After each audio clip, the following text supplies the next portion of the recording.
Hi, this is Farrell. Welcome to page 20 of issue 3, and this is the last page in issue 3. I believe that's basically page 72, just not counting the covers and stuff.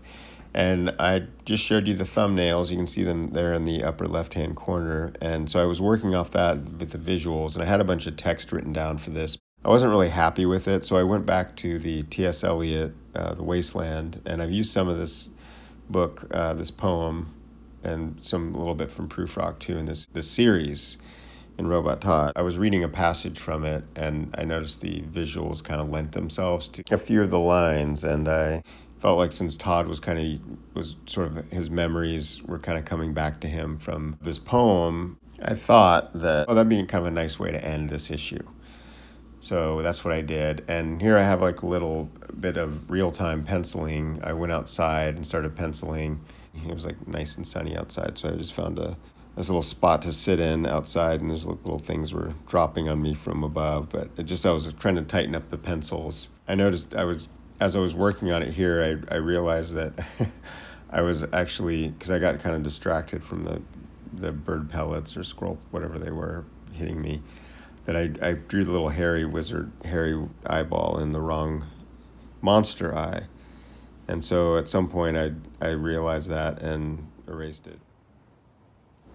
So this longest part of this page was not the drawing necessarily, because I roughed, like I said before, I roughed in the page first, and then the text part was the most challenging to me. I just couldn't really, it took me like a few days of just kind of noodling on it before I got the idea to use some of that T.S. Eliot Wasteland poem as a framework, so I could just build off of that, or rather just went along with the story or what had happened before, or like Todd's voice or what have you.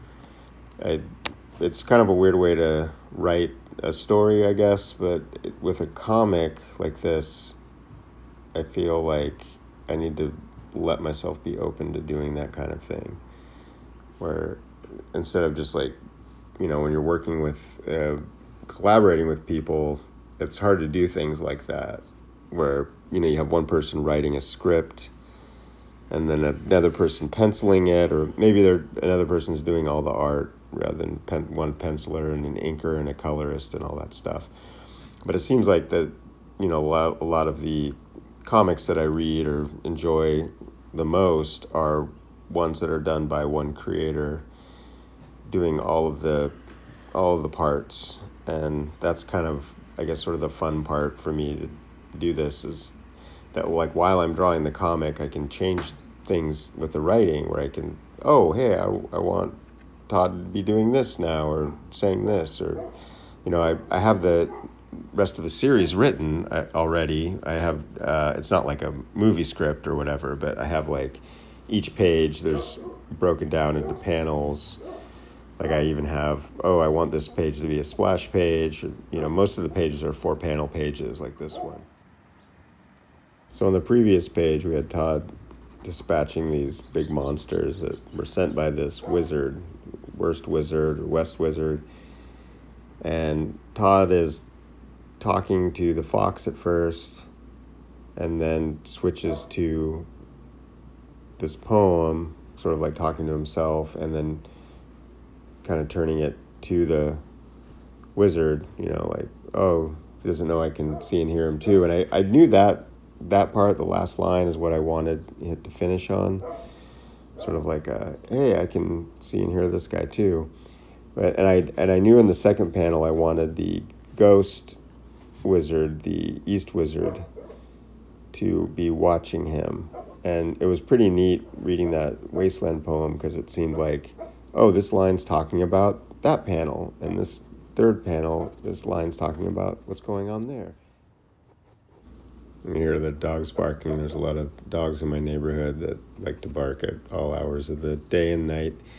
You can see I'm making those circles just with hand without a stencil or anything, but in the previous panel I did use a stencil for those, just so you know. Okay, so here it's pretty much ready to ink, and I had got the camera all set up and everything, and was trying to do this all in one day. Like, I'm going to finish penciling and inking it. And then I forgot I had my stupid baseball cap on from outside because, you know, I was like using it to keep the sun out of my face. And I forgot that I had it on. So I had to edit out some of the video here. And I left this part in because you can kind of see me inking, even though the bill's in the way of some of it.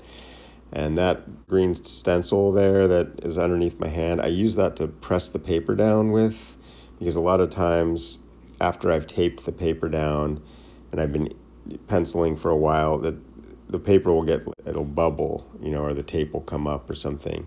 So by the time that I'm inking it and coloring it and lettering it and stuff, it gets a little warped. And so I use something hard and flat like that to help press it down, and also use my fingers just kind of where the brush tip is hitting to press it down.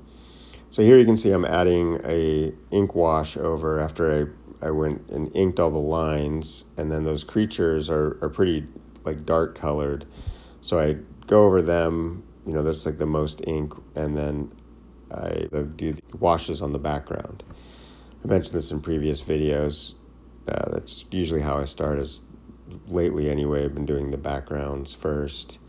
I used to just go and add all the yellow on Tod, but because these scenes have been at night, I've been wanting just to do the surround, you know, lay some dark colors or neutral colors down first. I wasn't really thinking about this too much when I was designing these characters, but I made their eyes like really red.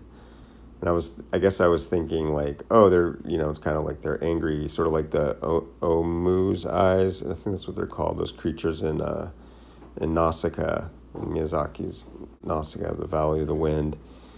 And those, you know, they have like red eyes when they're mad, and they turn blue when they're calm.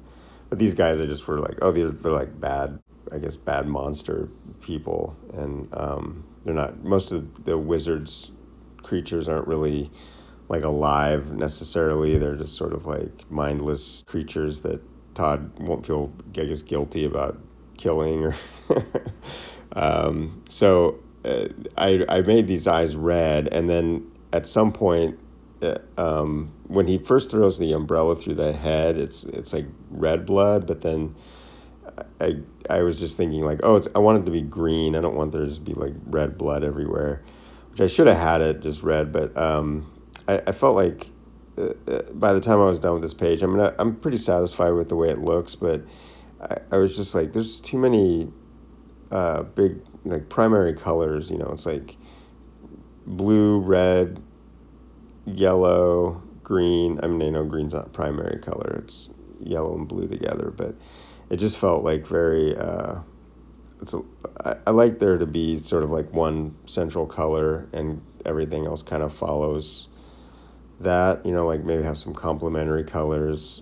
But I felt like it's like there's like too much going on, and I didn't want to just keep adding stuff to it to make it darker, just because, you know, these things already take me a long time. And I mean, I think I got it to the point where I was like satisfied with it. But just looking at it when I was done, I like some of the pages that I liked the most in this book, at least going back, are just Tod hanging out, and there's just like one other color, you know, besides his outfit color. And those are like my favorites, where it's like sort of simple, you know, like I like the simpler the better.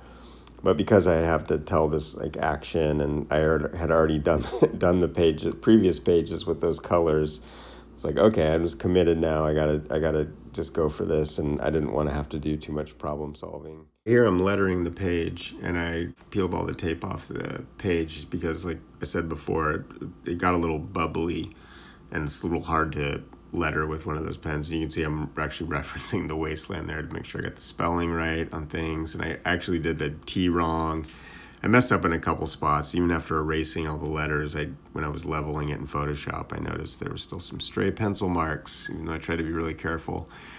I even ended up adding a little blue to the lettering in Photoshop, and there's the finished page. And also I have this Sept and Ember book in comic stores in May, so if you go to your local comic shop, ask them to order it. I'll leave the info in the description. Floating World Comics is putting it out, and tell them that. Thanks, and it's soferalbooks.bigcartel. If you want to get any of my older stuff, And I have a Patreon, $2 a month. Thanks for watching the video. Bye.